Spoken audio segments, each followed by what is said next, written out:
So today we're going to be taking a look at the Blind Cube 3x3. So I actually purchased this from thecubicle.com, and as you can see on the website right here, it's just called Blind Cube. Looking at this, I was kind of curious what it would mean for the accessibility of cubing for vision disabilities and such. So I wanted to check it out because I myself has had a lot of vision problems, and I believe as all things should be, cubing should be more accessible to those who find it difficult.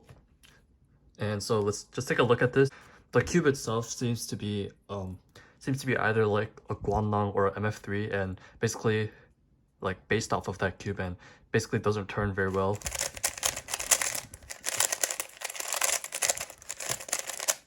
But for $10, it should be probably based on a better cube, probably a more modern cube as well. It's not even magnetic. So even though I really like the idea of this cube, I think there's a lot of problems with the cube. So first of all, I think that the dice method of having like 6 dots or whatever on each side, I think that's kind of problematic because as you can see right here, the centerpiece has like an orientation to it, and the centerpiece for like some sides, like the sides that are perfectly not symmetrical, like the 6, the 2, the 3 sometimes, and these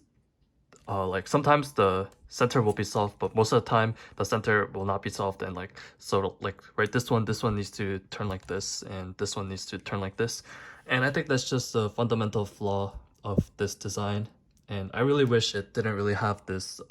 symmetry issue, because I really like to see how like it's completely soft, just like this layer, but this doesn't really look soft even though it really is soft. So another problem with this cube is that I think that the dots themselves, they should be raised a little bit more, because at the moment, like when I run my hand across this cube, like it's really hard to discern the difference between each side, because the bumps are like too short, too shallow, and too curved, and I think they should have at least raised the height of the bumps just a little bit. So just pretty quickly, I'm going to do a quick solve on this blindfolded to so I can truly experience the blind solving aspect of this cube. I spent 5 minutes and 1 second trying to solve the blind cube, and so far I got to solve one edge, one corner piece, and another edge piece in the correct spot, and look, another edge piece. So what I got from that was that it's actually really hard to like tell how many bumps are on one piece, and most of the time I was trying to figure out which piece I was holding, and if the bumps were raised a little bit more, and if they had less of a chamfer to them, and it was really sharp, then probably could have felt it a bit more.